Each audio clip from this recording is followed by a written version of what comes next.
here's your EOAlive weather forecast. Hope all of you had a great Wednesday. Gabe Curtis reporting on this August 10th, brought to you by Conklin Insurance. Those temperatures have topped out into the upper 80s to lower 90s today, an exception for that warm spot out in Ontario at 98 degrees. Heading out the door this afternoon, we saw those storms fire up across our region, although not much activity out towards John Day and Burns as I anticipated. In fact, we even saw some lightning strikes across the western Grand Ronde Valley, although much of that remained across the passes and spilled into Pendleton, with the most action moving southwest to northeast inching towards Ontario today. Although much of that is dissipating as I speak, I can't rule out a slight chance for an isolated shower or storm up towards the north within the next hour or so. Otherwise, dry conditions across our region, dropping those temperatures into the 50s for much of us.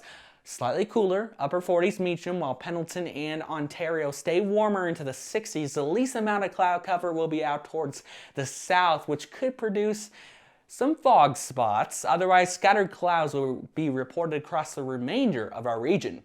Heading into the day on Thursday, another round of storms, potentially the second half of the day, primarily across the central to northern part of our region, right around the northern blues. Although I can't rule out a slight chance around John Day and Burns, I think it will be a lot like what we saw Wednesday. It may miss out. Those temperatures will rise into the low to mid 90s for much of us, sticking around into the 80s towards Meacham, while Ontario gets close to 100 degrees with a decent amount of sunshine across our region. But as we inch closer to mid-afternoon, I think conditions will look more like this. I shot this earlier of the storm moving off the mountains and toward Elgin.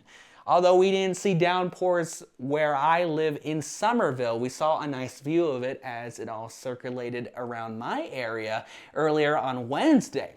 But heading back into Thursday for La Grande, it does look like this. We'll start out into the lower 60s at the 8 o'clock hour. Lots of sunshine. We could hear a rumble of thunder as early as midday, but I don't really think we're going to see those storms rolling through until we hit the mid-afternoon hours. I think that increases through the 4 o'clock hour. I believe 94 degrees will be the high temperature, with those westerly light winds in the morning changing to the north by the evening, but a bit of a southerly component during the day will gust those winds up to 30 miles per hour in spots. Heading into my short-term forecast for the Grand Ronde Valley, tracking a high of 94 for Thursday, drop into the mid 50s overnight. Slight chance for storms to redevelop Friday, but overall, more sunshine, drier conditions will be the story. As we head into the extended period, mainly clear skies over the weekend will lead to those lows dropping into the upper 40s to lower 50s, highs during the day into the mid to the upper 80s. Enjoy that while you can, because I'm tracking another heat wave next week, although not crazy hot, only low to mid 90s the first half of the week. Beyond this, mid to the upper 90s the second half of the week, with a slight possibility of an isolated area reaching 100 degrees. Otherwise, dry conditions continue with just a few clouds the next week. This has been Gabe Curtis, bringing the most accurate forecast that you can get here in Eastern Oregon. Thank you to the folks down at Conklin Insurance for sponsoring this weathercast, and I will be back tomorrow.